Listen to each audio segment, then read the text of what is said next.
The Theology of Christian Perfection, Part 14. Continuing.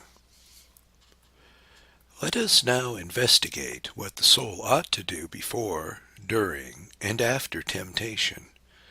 The fundamental strategy for preventing temptation was suggested by our Lord when he said to the disciples of Gethsemane, "Watch and pray, that you may not enter into temptation."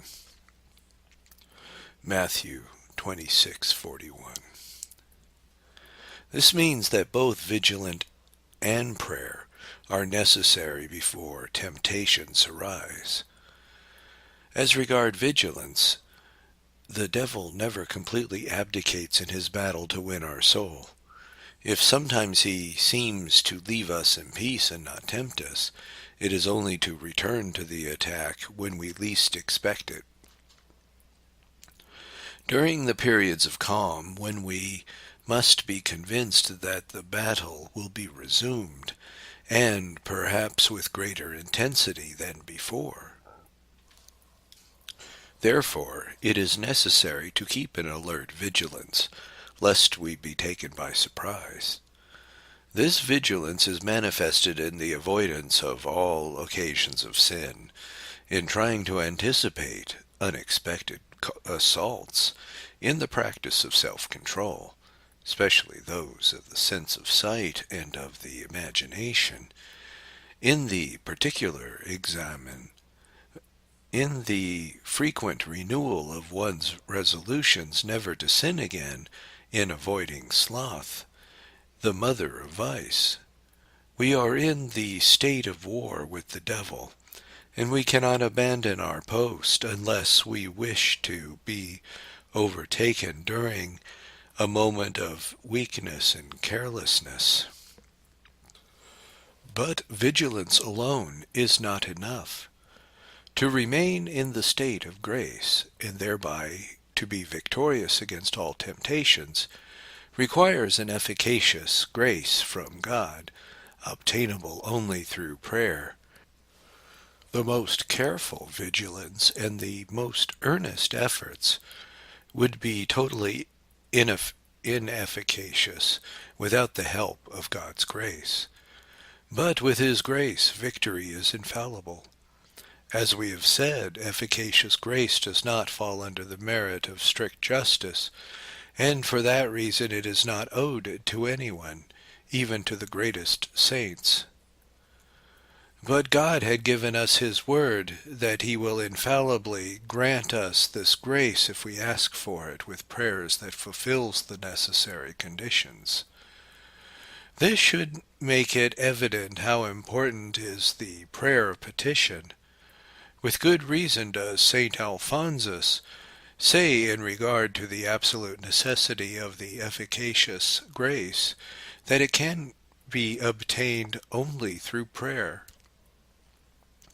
He who prays will be saved, and he who does not pray will be condemned. This is why Christ taught us to ask God in our Father, and lead us not into temptation. It is also reasonable that in this preventative prayer we should invoke the Blessed Mother, who crushed the serpent's head with her virginal heel, and our guardian angel, who has one of his principal duties to defend us against the assaults of the devil. During temptation, the conduct of the soul can be summarized in one important word: resist. It does not suffice merely to remain passive in the face of temptation. Positive resistance is necessary. This resistance can be either direct or indirect. Direct resistance is that which faces up to the temptation itself and conquers it by doing the precise opposite from which is suggested. For example, to begin to speak well of a person when we are tempted to criticize him, to give a generous alms when our selfishness would prompt us to refuse, to prolong our prayer when the devil suggests that we shorten it or abandon it altogether. Direct resistance can be used against any kind of temptation, except those against faith or purity, as we shall see in a moment. Indirect resistance does not attack the temptation, but withdraws from it by distracting the mind to some other object which is completely distinct. This type of resistance is especially indicated in the temptations against the faith or against purity, because in these cases a direct attack would very likely increase the intensity of the temptation itself. The best practice in these cases is a rapid and energetic but calm practice of a mental exercise which will absorb our internal faculties, especially the memory and imagination, and indirectly withdraw them from the object of the temptation. The important thing is to find some hobby or pastime or activity that is interesting enough to absorb one's attention for the moment. Sometimes the temptation does not immediately disappear, and the devil may attack again and again with great tenacity.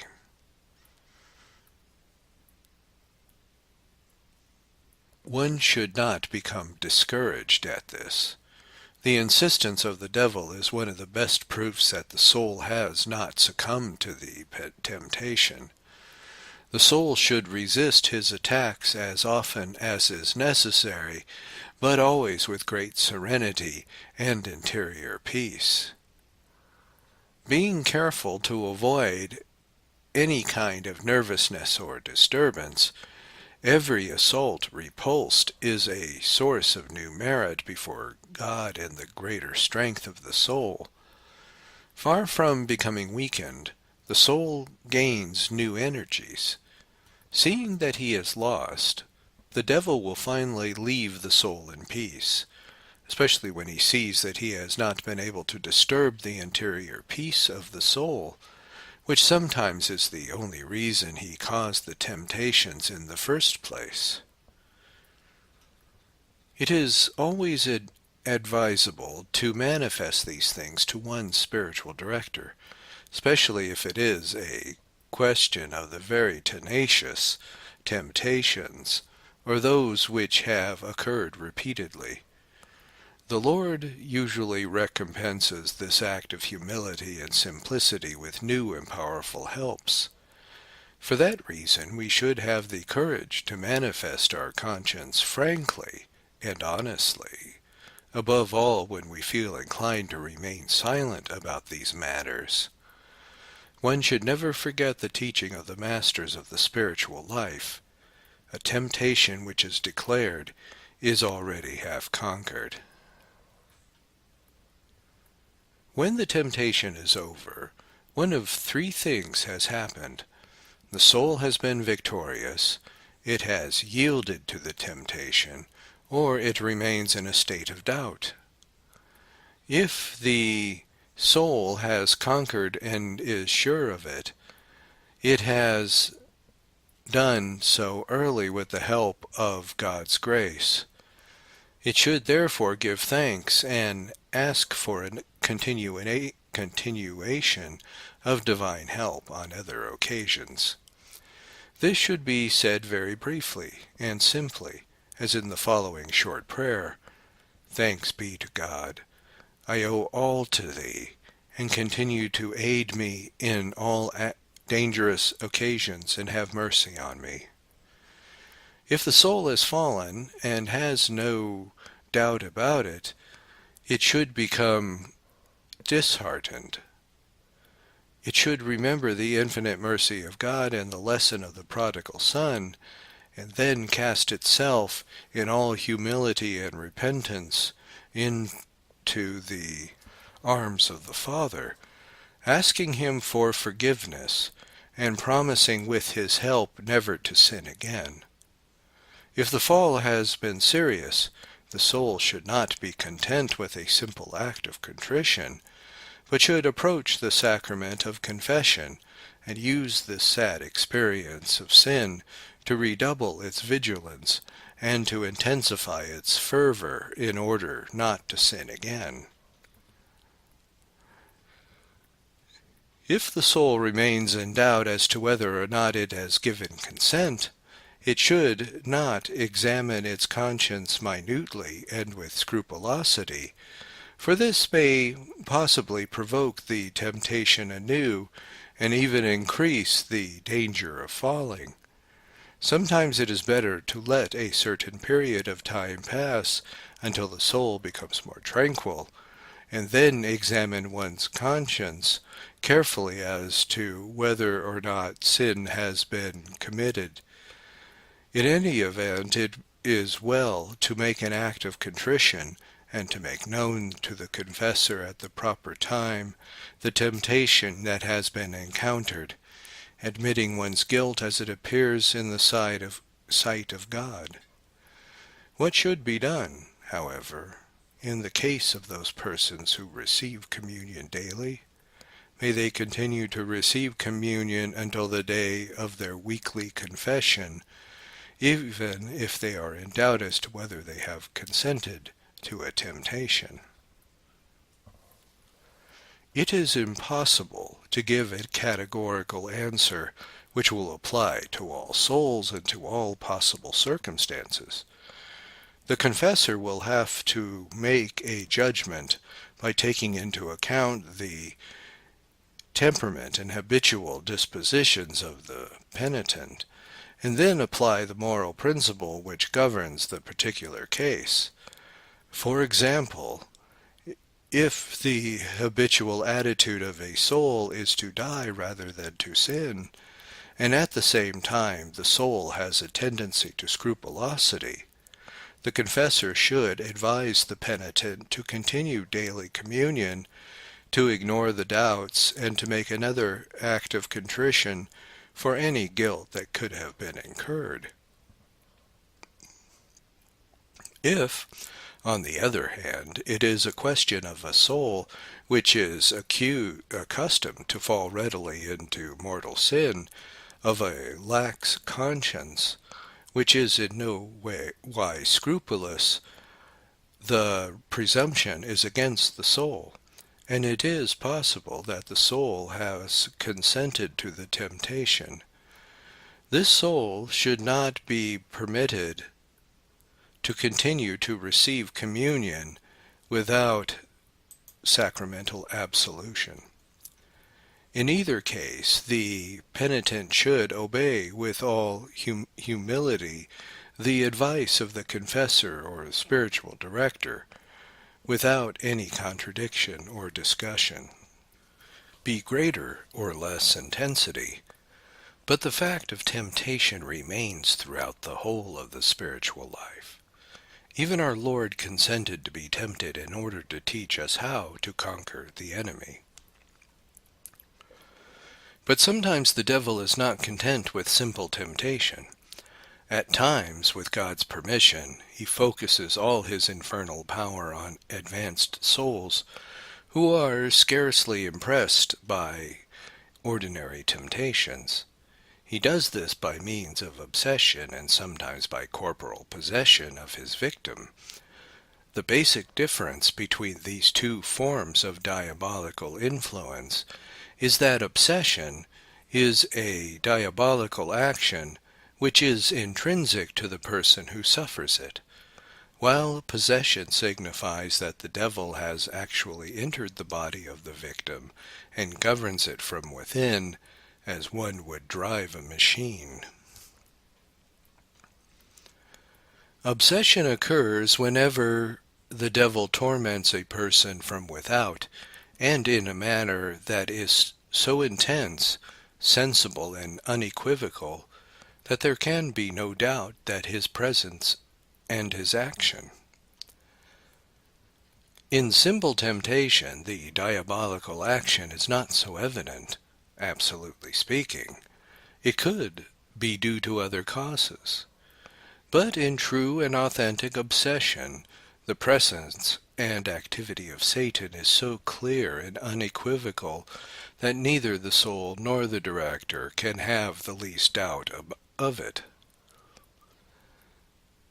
The soul is aware of its own vital activity and government of its bodily organs, something which disappears in cases of possession. But it is at the same time clearly aware of the external activity of Satan, who tries to exert incredible violence on the soul. Obsession is the attack of the enemy who attempts to enter into a citadel of which he is not yet the master. Possession, on the other hand, is the enemy within already the citadel and governing it despotically. The citadel, in the first instance, is the soul. In the second instance, it is the body. There is, therefore, a notable difference between these two forms of diabolical influence. One is exterior and the other is interior. The latter is directed to the body, which the devil moves and agitates. The former is directed to the soul and has for its purpose to lead the soul to evil.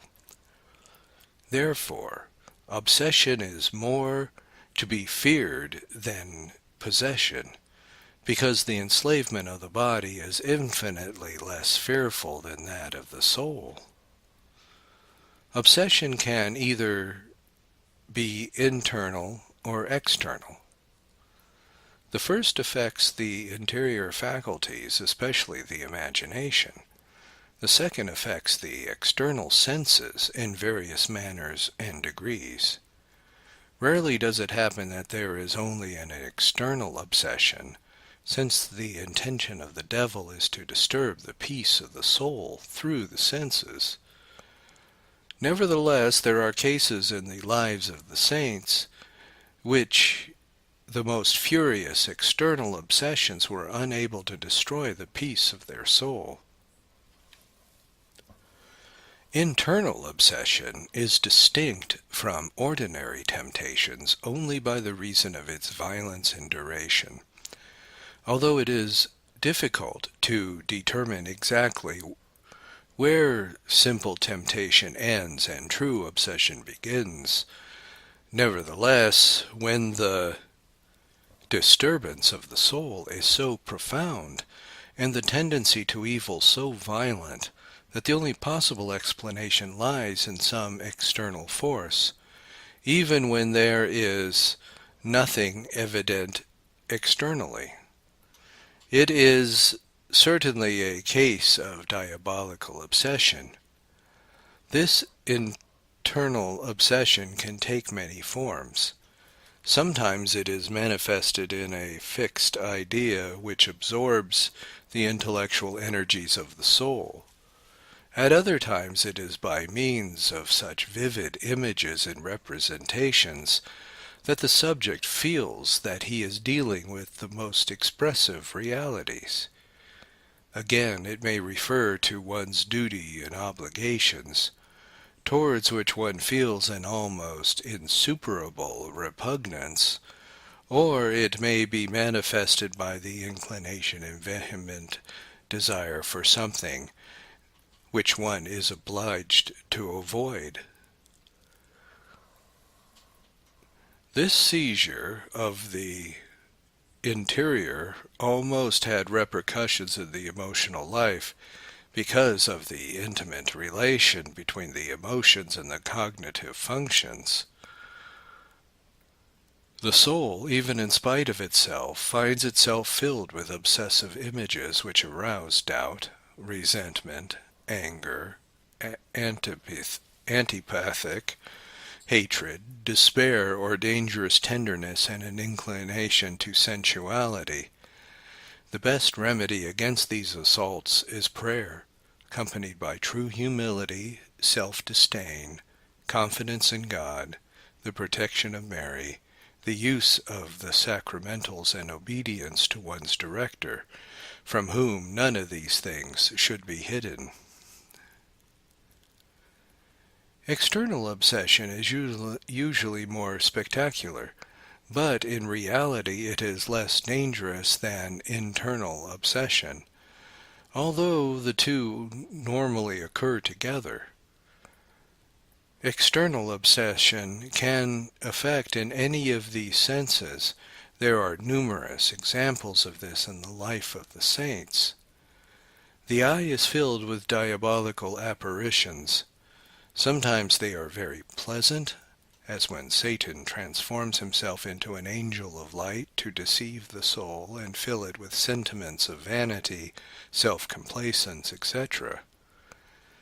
But these and similar effects of the soul will recognize the presence of the enemy, in addition to other rules which we shall give when we speak of discernment of spirits.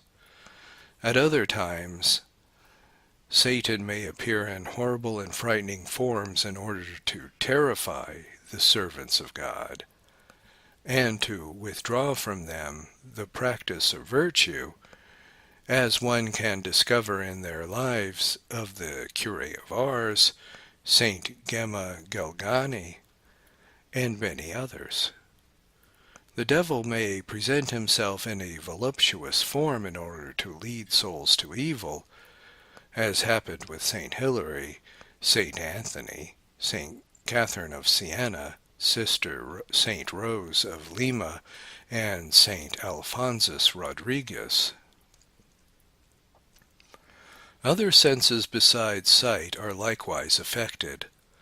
The ear is tormented with frightful sounds and shouts, Cure of Ars, with blasphemy and obscenities, Saint Margaret of Cortona, or with voluptuous songs and music to arouse sensuality, Saint Rose of Lima.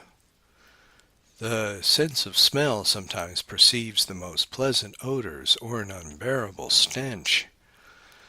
The sense of taste is affected in various ways. Sometimes the devil arouses feelings of gluttony by producing the sensation of the most delicious food or the most exquisite liquors which the individual has never actually tasted. But usually he arouses a most bitter taste in the food that is taken, or he mixes repulsive objects with the food, or objects which it would be dangerous or impossible to swallow or to digest. Finally, the sense of touch, which is diffused throughout the whole body, can be subjected in countless ways to influence the devil. Sometimes there are terrible blows upon the body, as occurred to Saint Catherine of Siena, Saint Teresa, Saint Francis Xavier, and Saint Gemma Galgani. At other times there were sensations of voluptuous embraces or caresses, as Saint Alphonsus Rodriguez relates of himself, or God may permit that his servant be tested by the extreme experiences of sensuality without any guilt on the part of the one who suffers these things.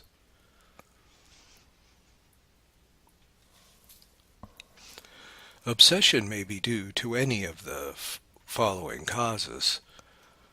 1. The permission of God, who wishes thereby to test the virtue of a soul and to increase its merits. In this sense it is equivalent to a passive trial or a mystical night of the soul, and there is scarcely any saint from Job to the Cure of Ars who has not experienced this to some degree. 2. The envy and pride of the devil, who cannot bear the sight of a soul that is trying to sanctify itself and to glory God to the best of its ability, thereby leading a great number of other souls to salvation or perfection. 3. Although more remotely, obsession may also be due to the natural predisposition of the person obsessed, which gives the devil an occasion to attack the individual at his weakest point. The reason it is of no value in regard to external obsession, which has nothing to do with the temperament or natural predispositions of the obsession, but it is valid for internal obsession, which finds a fertile soul in a melancholic temperament or in one which is inclined to scruples, anxiety, or sadness.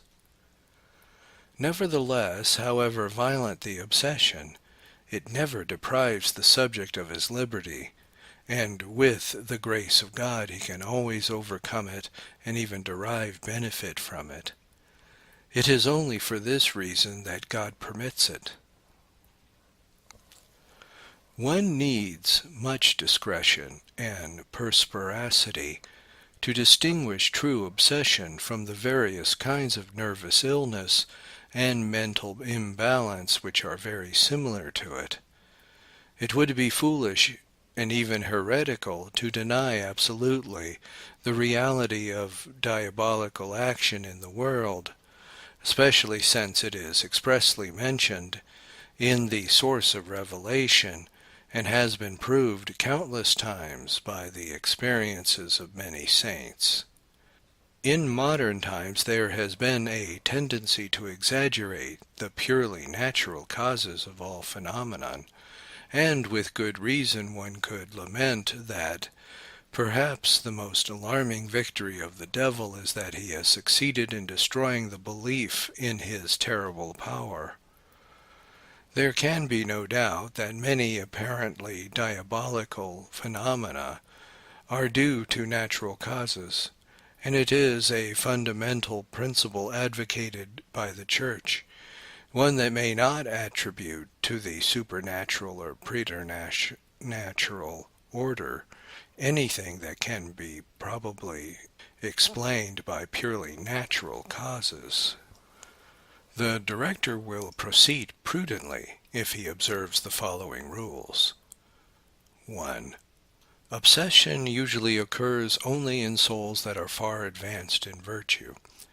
As regards ordinary souls, they are by far the majority of pious Christians. The devil is content to persecute them with simple temptations. Therefore, the director should first investigate the type of soul with which he is dealing, and in this way he will be able to conjecture as to the diabolical or purely natural origin of the parent obsession. 2. The director should also investigate carefully whether he is dealing with a soul that is normal, balanced, of sound judgment, and an enemy of any kind of exaggeration or sentimentality, or whether, on the contrary, he is dealing with a disquieted, unbalanced, weak spirit, and the history of hysteria, tormented by scruples, or depressed by reason of an inferiority complex. This rule is of exceptional importance, and very often it is the decisive rule for making a decision. Nevertheless, the director should avoid making a hasty judgment. Diabolical obsession could also occur in a person who is hysterical or unbalanced. It will be difficult to differentiate between the manifestations of diabolical influence and those which follow from a nervous disorder, but it is possible to do so, and the director should not yield to the temptation of oversimplifying the matter by attributing everything to the one cause or the other. He should give to the patient the moral counsels and the rules which pertain to his office as a director of souls, and then refer the individual to a trustworthy psychiatrist who can treat the other manifestations which proceed from a mental disorder. 3. The authentic manifestations of a true diabolical obsession will be sufficiently clear as if they are revealed by visible signs, such as the moving of an object by an invisible hand, the marks or bruises or wounds which proceed from an invisible attack, etc. These effects cannot be attributed to any purely natural cause. When the person who suffers them grieves all the signs of equanimity, self-possession, sincerity, and true virtue, the director can be certain that he is dealing with a case of obsession. We have already said that the devil does not usually obsess the ordinary soul.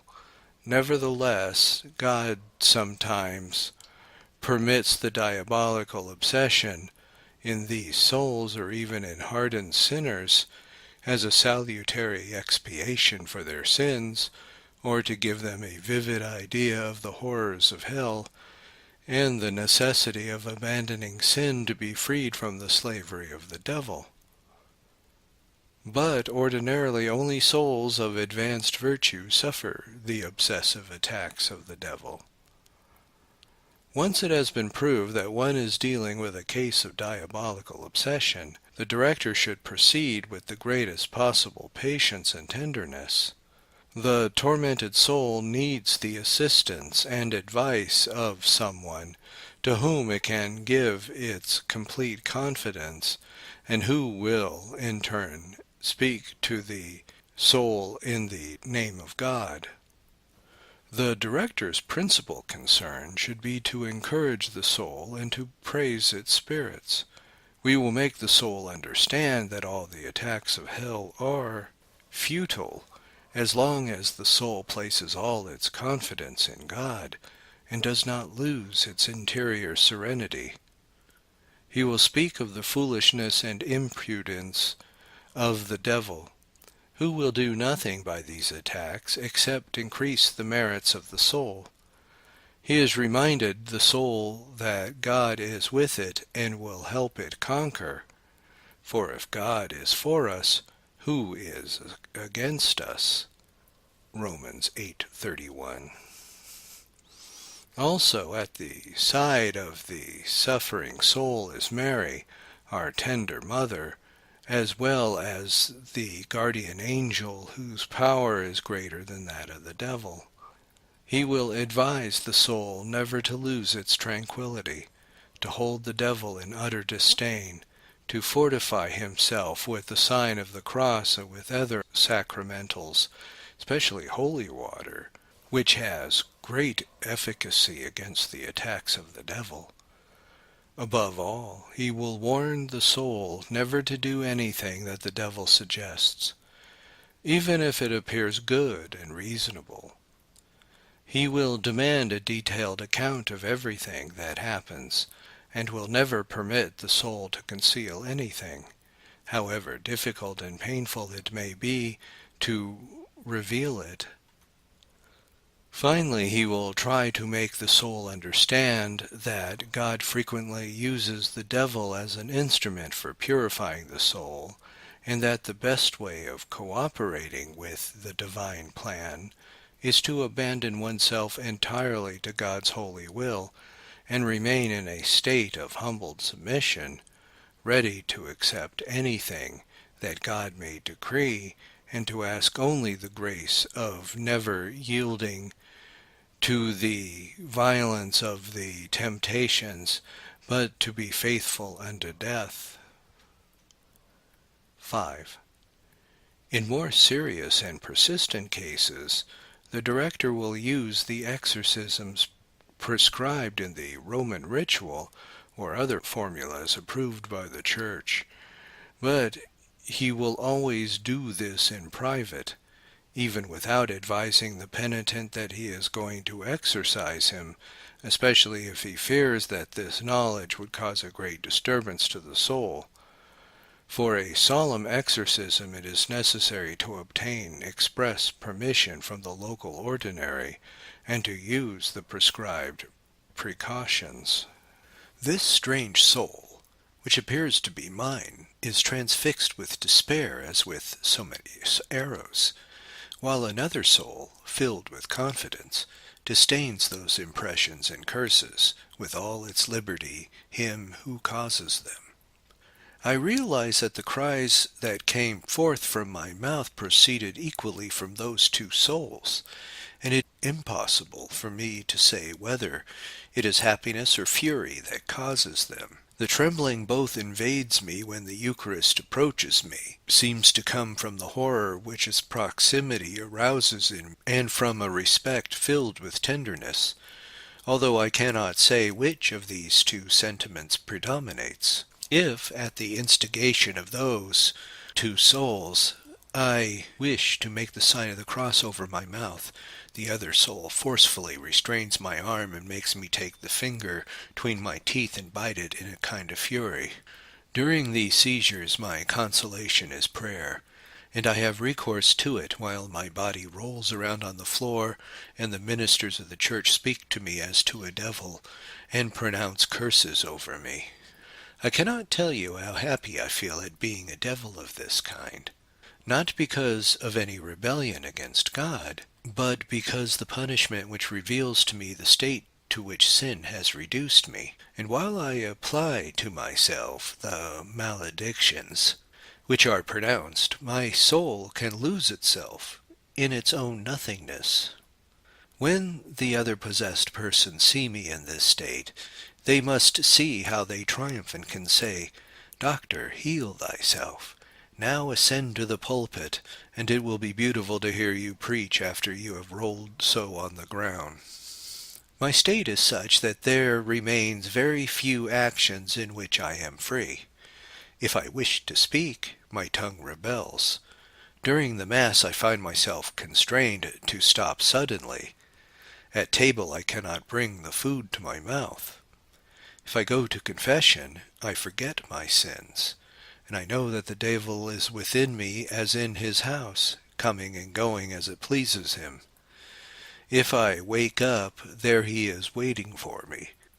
If I pray, he distracts my thoughts as he wishes. When my heart is open to God, he fills it with fury.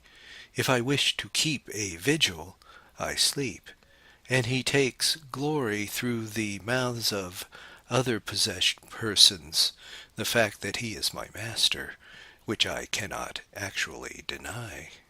In the periods of calm, there is nothing to manifest the presence of the devil in the body of the possessed. One would think that the devil has gone.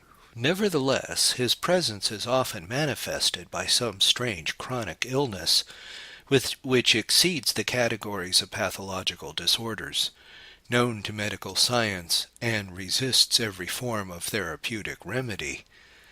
Moreover, diabolical possession is not always continuous, and the devil may leave for a time, and then return later to continue his possession. Not being bound by anything other than his own desire, it is understandable that the devil can come and go as he pleases, as long as he has God's permission to take possession of the person. That which is essential possession, according to Cardinal Berulle, is the right which the evil spirit has to reside in a body and to actuate it in some way, whether the invasion be continuous or interrupted, violent or moderate, involving only the privation of some action and the natural use of a faculty, or some sensible torment. It frequently happens that many devils possess one person. The Gospel expressly states that Mary Magdalene was freed by Christ of 7 devils, Mark 16:9, and that they were legion who had taken possession of the man of Gerasenes and later entered into a herd of 2,000 swine, Mark 5:9-11.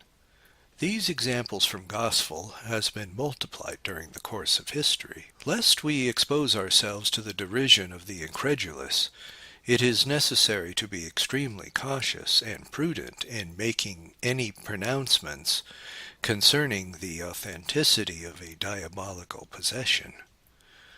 There are countless nervous disorders which present external symptoms that are very similar to those of possession, and they are also some poor, unbalanced souls or perverse spirits that have a remarkable facility for simulating the horrors of possession to such an extent that they could deceive even the most circumspect observer. Unfortunately, the Church has given us wise rules for discerning fraud and for making judgments that are certain. The first thing to be recognized is that authentic cases of possession are very rare, and it is much better and less inconvenient to practice to make a mistake on the side of incredulity than to be too anxious to admit diabolical possession, which could cause a great deal of ridicule. The extreme agitation of the victim, the blasphemies which he utters, the horror which he manifests for holy things, none of these are of themselves sufficient proof. These symptoms give nothing more than a conjecture for the possibility of diabolical possession, but when they are never infallible signs because they could proceed from malice or from natural cause. In the chapter which deals with exorcism, the Roman ritual, after recommending prudence and discretion before making a judgment, indicates certain signs which allow for a diagnosis to assert the authenticity of diabolical possession. To speak in a strange and unknown language, or to understand perfectly one who speaks in an unknown language, to perceive hidden and distant things, to manifest strength which is beyond one's age and condition. There are other similar symptoms, and the more numerous they are, the greater proof they have of a true diabolical possession. We shall explain in a few of these signs in detail. As regards the speaking or understanding of unknown languages,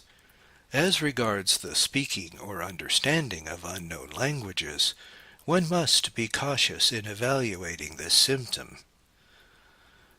Experimental psychology has recorded surprising instances of the pathological persons who suddenly begin to speak in a language of which they had been completely ignorant, but which they had once learned and forgotten at some time in their life, or which they had heard spoken by those who knew the language. This is what happened in the case of a servant girl of a Protestant minister who was able to recite passages in Greek and Hebrew because she had heard the minister read them.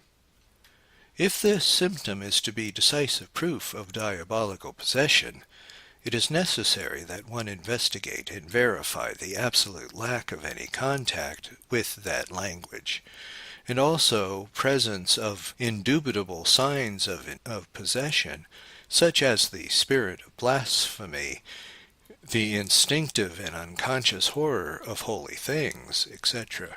The revelation of hidden or distant objects, without any ordinary explanation to explain the faculty that has been verified in the surprising phenomena of telepathy or Cumberlandism, muscle reading, which have a natural explanation.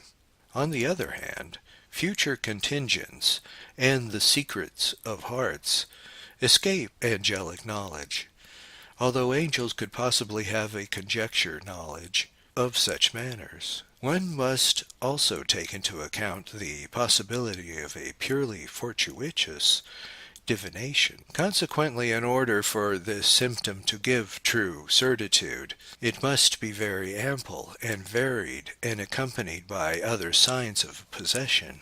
Of itself, it does not give absolute certainty. The Roman ritual speaks prudently when it demands a variety of symptoms for certitude. The manifestation of powers that far surpass the nature of the subject is also equivocal. There are pathological states in which one's natural strength is doubled or tripled. At the same time, there are certain facts which are evidently preternatural.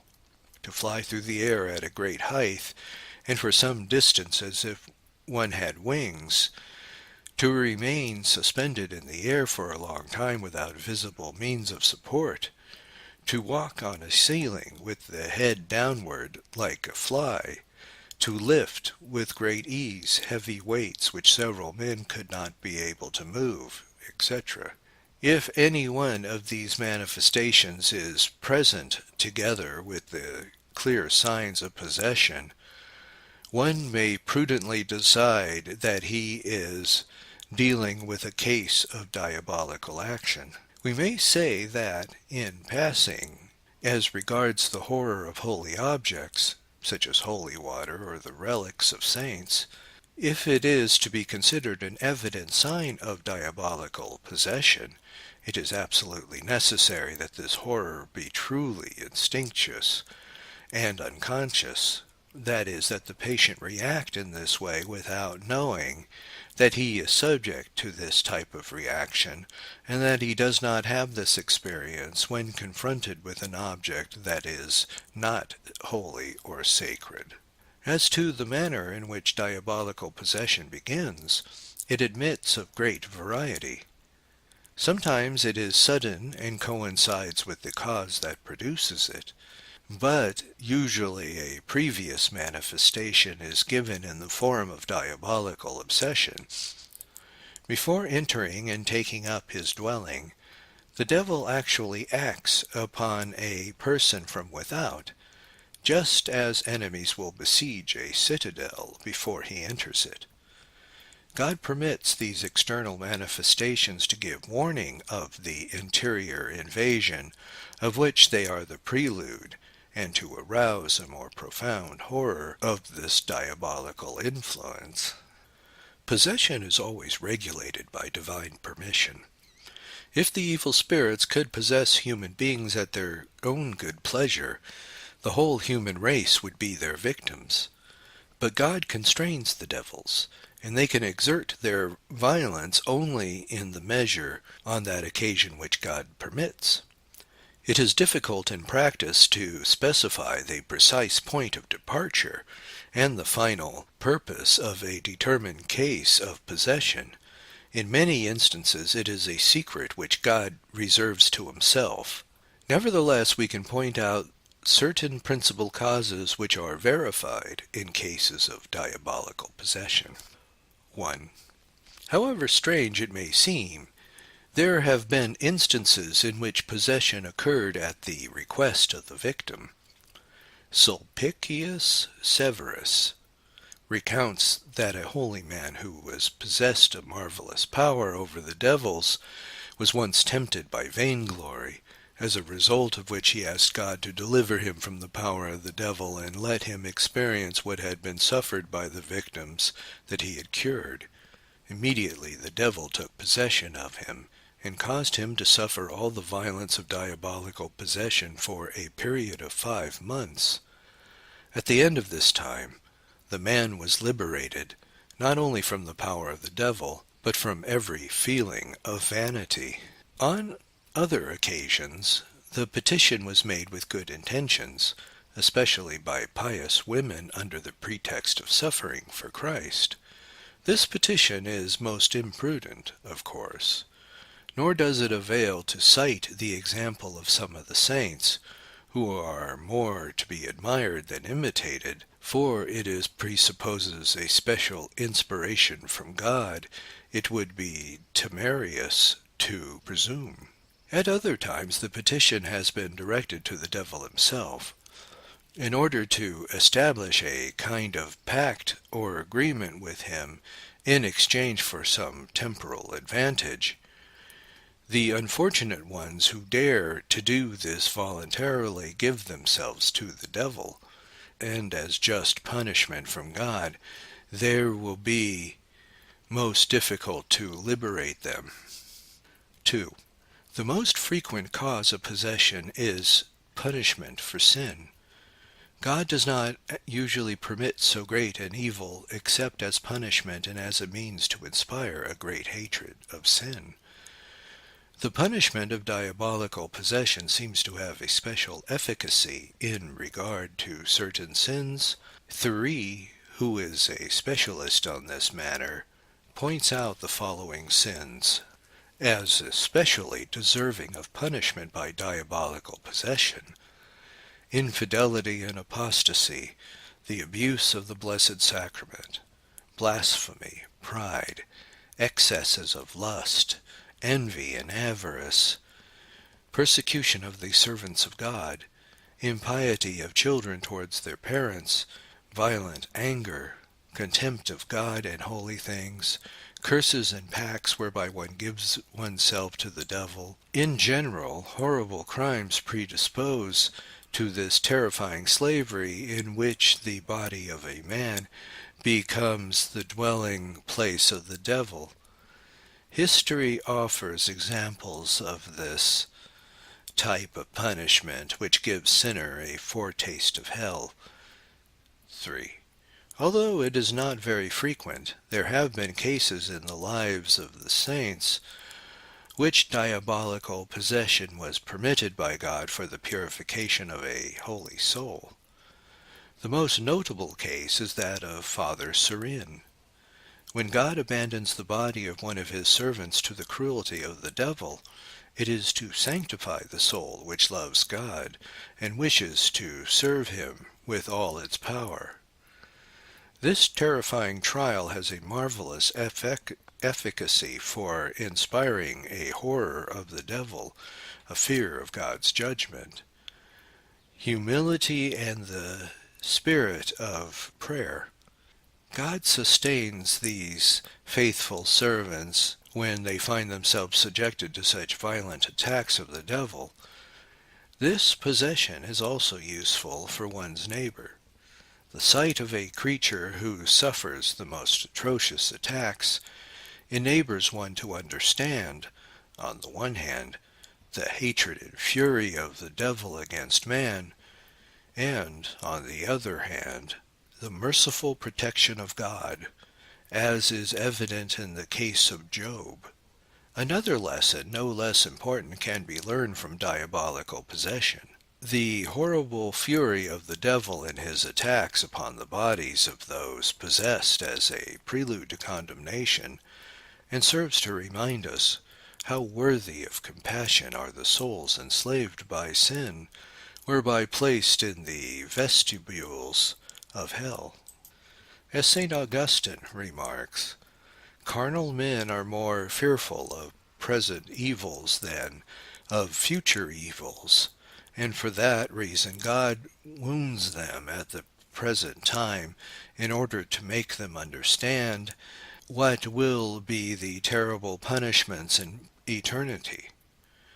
Finally, possession serves to emphasize the divinity of Christ, the power of the Church, and the merits of the saints. Devils tremble at the name of Jesus, at the exorcism of his priests, and at the invocation of the servants of God. Whatever will weaken the power of the devil over a person can be utilized as a general and remote remedy against diabolical possession. But more approximately, and especially the Roman ritual, specifies certain principal remedies which we can summarize as follows.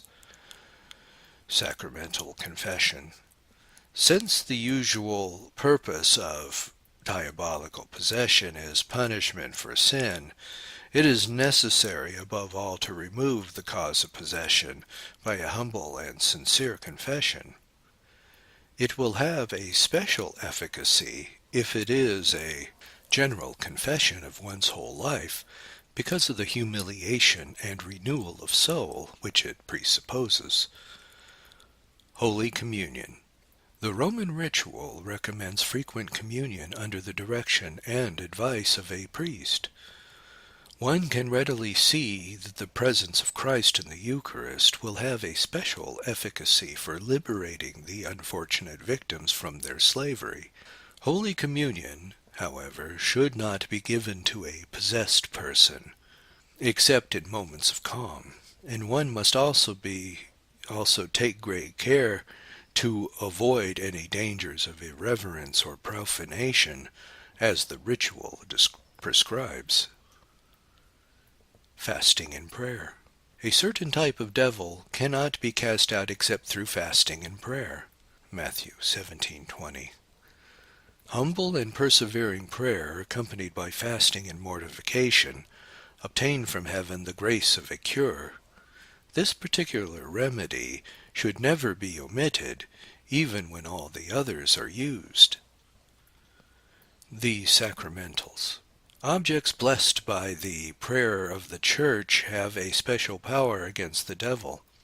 Holy water has particular efficacy, as has been verified on countless occasions.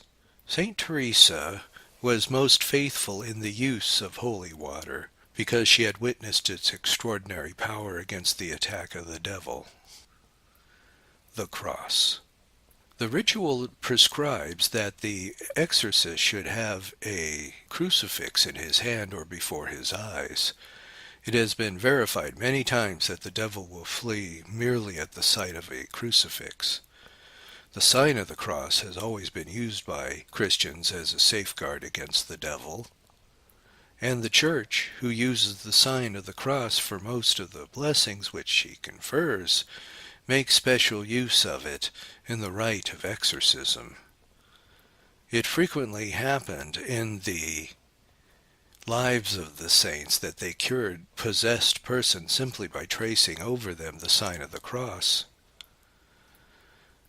Relics of the saints. The Roman ritual also recommends the use of relics in the rite of exorcism.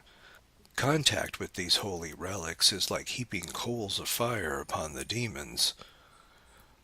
The most precious and venerated of relics, and those who inspire the greatest horror in the demons, are the particles of the true cross, because they remind the demons of the definitive victory which Christ won over them on Calvary. The holy names of Jesus and Mary. The name of Jesus has a sovereign power to put the devil to flight. He himself promised in the gospel, "In my name they shall cast out devils."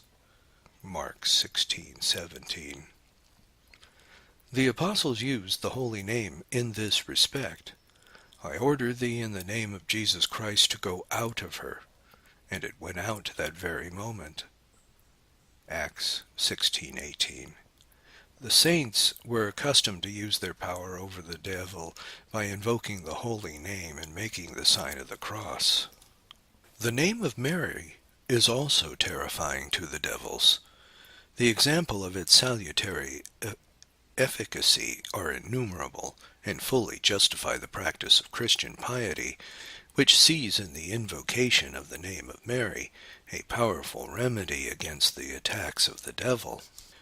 In addition to the means which we have described, and which any Christian can use as a remedy against the power of the devil, the Church has also instituted other official means, whose use is reserved to her ministers. These are the various exorcisms which we shall briefly describe.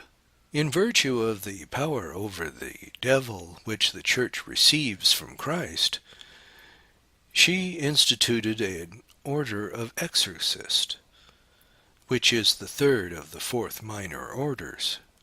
At the moment of conferring this order, the bishop hands the ordinand the book of exorcisms, and saying these words, "Accipite et commendate memoriae et habete potestem imnopemende manus super energumenos sive baptistas sive catechumenos." From that moment the ordinand has the power of casting out devils. Since the use of this power presupposes much knowledge, virtue, and discretion, The Church does not permit it that it be used publicly and solemnly except by priests expressly designated by the bishop. In private, any priest may use the rite of exorcism, but in this case the exorcism is not a sacramental properly speaking, but simply a private prayer, and its efficacy is therefore much less. Another possibility is the use of adjuration, which can be used in private even by the laity under the proper conditions. It has for its purpose to cast out the devil by invoking the name of God. It should be noted, however, that this adjuration is never to be used in a tone of supplication to the devil, which would presuppose a certain benevolence or submission to him, but it should be given in a tone of authority which presupposes a disdain and contempt for the devil. The Roman ritual prescribes the procedure to be followed in solemn exorcism and gives prudent advice to the exorcist. But since this material is not of interest for the general public, we shall not treat it in any detail. It is sufficient to remark that it is especially necessary to verify with certainty the reality of diabolical possession, and then, once verified, to obtain the express permission of the bishop of the exorcism. In addition, the exorcist should prepare himself carefully by means of sacramental confession, fasting, and prayer, and then perform the rite in a church or chapel, and only in exceptional circumstances in a private home, in the company of serious and pious witnesses, but only a few, and with sufficient assistants who will be able to control the patient in a moment of crisis. The interrogation should be made with authority, but they should be few in number, as is indicated in the Roman ritual. The witnesses will observe silence and remain in prayer, but should never interrogate the devil. The sessions should be repeated as often as is necessary until the devil is cast out. Once this has taken place, and the liberation of the patient is verified, the exorcist should petition God to command the devil never again to re-enter the body that he had just left. He should give thanks to God and exhort the liberated patient to bless God and carefully avoid sin lest he fall again under the domination of the devil.